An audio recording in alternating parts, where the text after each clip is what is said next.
Salut à toutes et à tous, salut Harry JMG, c'est la première fois que je fais une vidéo qui s'adresse à un collègue youtubeur, mais je le fais aujourd'hui parce que tu as sorti une vidéo récemment que j'ai trouvée très intéressante, mais tu abordes un point avec lequel je ne suis pas tout à fait d'accord, et j'aimerais pour notre audience commune revenir un petit peu là-dessus et donner mon son de cloche à moi sur ce sujet. Dans ta vidéo, tu dis que commencer à apprendre le développement par HTML, CSS, c'est pas forcément le truc le plus pertinent, et que c'est dommage, que c'est très dommage, parce que le HTML, CSS c'est très spécifique, ça fait partie du développement web, et que le développement, ce n'est pas que le développement web, ça peut être tout un tas d'autres domaines très intéressants qui n'ont absolument pas besoin du HTML, CSS. Et pour t'appuyer, tu dis que des grandes institutions comme 42 School ou comme de grandes écoles d'ingénieurs n'utilisent pas du tout le HTML, CSS pour apprendre la programmation à ses élèves. Bien au contraire, on s'appuie plutôt sur ce que tu décris comme les bases, à savoir l'algorithmie, Git, la programmation orientée objet, tout ce genre de concepts qui sont bien plus communs à tous les pans de la programmation.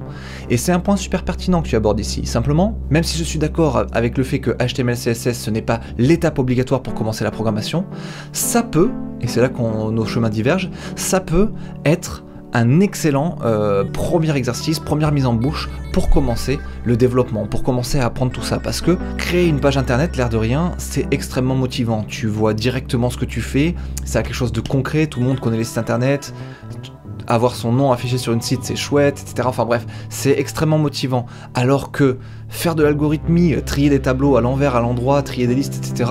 Franchement, pour certains, ça peut être extrêmement abscon et pas très intéressant. Même si ça l'est pour d'autres, il n'y a pas de problème avec ça encore une fois. De ma propre expérience, j'ai commencé à apprendre à coder avec HTML, CSS il y a un peu plus de 15 ans, c'était sur le site du Zéro à l'époque, c'était extrêmement cool, j'étais fou de joie, j'étais au collège à l'époque, je faisais un petit blog comme ça, je mettais mon contenu, j'étais trop content, et petit à petit, le HTML, CSS, je me suis rendu compte que c'était plus suffisant, alors du coup sur le site du Zéro, j'ai attaqué un autre tutoriel qui était celui sur le PHP, et puis ensuite je suis arrivé au JavaScript, etc.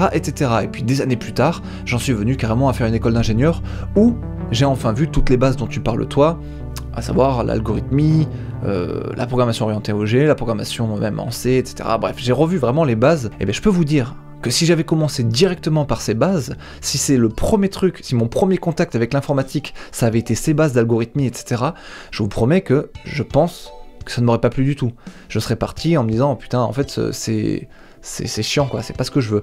Alors que fort de toute l'expérience que j'avais emmagasinée précédemment et avec ce que j'avais découvert, etc., je voyais l'intérêt de tout ça, je voyais où est-ce qu'on venait en venir, je voyais ce que ça allait m'apporter, et j'étais très content de revenir apprendre ces bases. Donc de mon côté, je pense que vraiment tu peux apprendre de HTML, CSS comme pas premier langage, parce que les puristes vont dire que c'est pas un premier langage, mais comme premier exercice, tu peux faire du HTML, CSS, parce que l'écosystème informatique de toute manière, il est fait de telle sorte à ce que toutes les technologies sont interconnectées. Le HTML, CSS, forcément, ça va à un petit moment donné, ça va t'amener vers le JavaScript.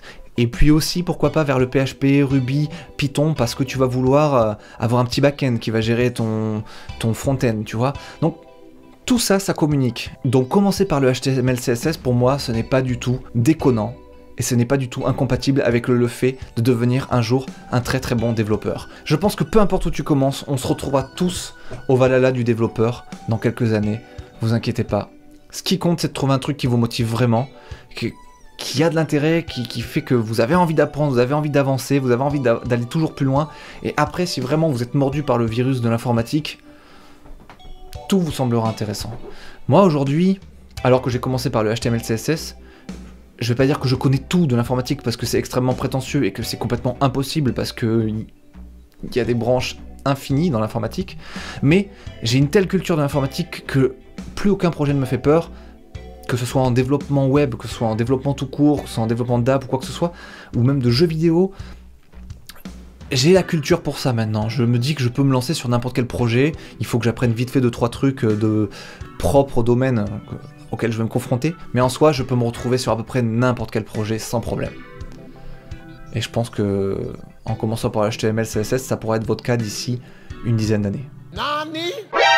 La route est longue, mais elle est passionnante. Et tout le long de la route, vous pouvez déjà commencer à travailler, gagner de l'argent, etc., etc. Ne vous inquiétez pas, j'ai fait une vidéo la semaine dernière qui parle de ça, qui a très bien marché, que vous avez adoré. Allez-y voir, c'est une roadmap la plus courte possible pour se retrouver à commencer à faire des premières missions en développeur. Voilà pour les précisions que je voulais apporter à toute cette vidéo. Je vous remercie d'avoir suivi ça et je vous souhaite à très bientôt. À la prochaine.